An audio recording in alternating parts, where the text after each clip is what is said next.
I held my breath underwater when I realized I could last for 50 seconds. I believed I could go to the Olympics. Then I put on my backpack. But just as I opened the door, Mom called out asking where I was going.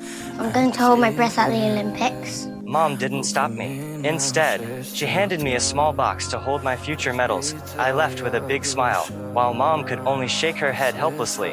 But when I reached the bus stop, Dad had already been waiting there. As expected, I was taken back home. Yet my Olympic dream never faded.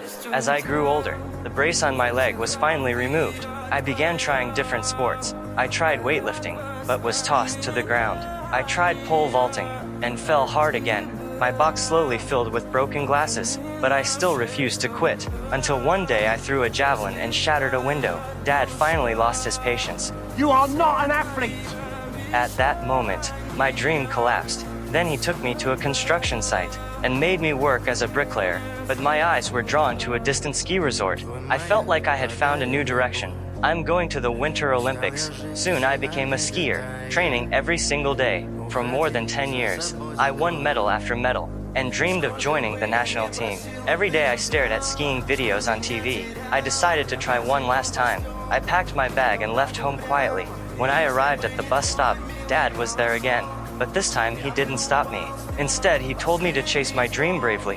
When I reached the ski resort, I stood at the top of the run excitedly. Then I slid down, leapt into the air and landed smoothly. I thought it was easier than I imagined. But that day an accident happened. Just before the jump, I slipped off the platform, rolled violently down the slope, and crashed onto the ground.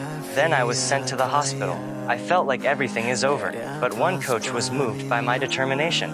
He decided to help me reach the Olympics. Under his careful guidance, my movements became more and more skillful, and soon, I was able to stand on the diving platform again. Months later, the Winter Olympics finally arrived. Mom handed me that familiar medal box. When I stood on the Olympic stage, I rushed down the ramp, soared through the air, and this time, I fulfilled my dream. So don't be afraid to give up on yourself. And what sport do you love? Please comment.